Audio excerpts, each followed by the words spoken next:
സൗദിയിൽ സ്വദേശിവൽക്കരണ അനുപാതം വർദ്ധിപ്പിക്കും. കൂടുതൽ തൊഴിലുകളിൽ സൗദിവൽക്കരണം നടപ്പാക്കുകയും ചെയ്യും.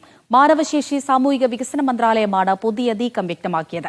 സൗദിയിൽ ഏറ്റവും കുറഞ്ഞ തൊഴിലില്ലായ്മ നിരക്കാണ് ഇത്തവണ റിപ്പോർട്ട് ചെയ്തത്. പുതിയ സ്വദേശീയവൽക്കരണ പ്രഖ്യാപനങ്ങളാണ് അണിയറയിലൊരുങ്ങുന്നത്. മാനവശേഷി സാമൂഹിക വികസന മന്ത്രാലയം വരും ദിവസങ്ങളിൽ ഇതു സംബന്ധിച്ച പ്രഖ്യാപനങ്ങൾ നടത്തും. നിലവിലെ തൊഴിലുകളിൽ സൗദിവൽക്കരണ അനുപാതം ഉയർത്തും. കൂടുതൽ തൊഴിലുകളിൽ പുതുതായി സ്വദേശീവൽക്കരണത്തിന്റെ പരിധിയിൽ ഉൾപ്പെടുത്തുകയും ചെയ്യും. എന്നാൽ വിദഗ്ധ തൊഴിലുകളിൽ വിദേശികൾക്കും അവസരങ്ങളുണ്ടാകും. തൊഴിൽ വിപണിയിൽ സ്വദേശികളുടെ പങ്കാളിത്തം വർദ്ധിപ്പിക്കുകയാണ് ലക്ഷ്യം.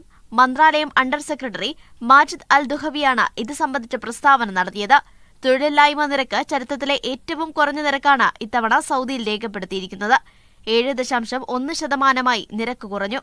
മാനവശേഷി സാമൂഹിക വികസന മന്ത്രാലയത്തിന്റെ മികച്ച നേട്ടമായാണ് ഇതിനെ കണക്കാക്കുന്നത്. Media 1 Jeddah.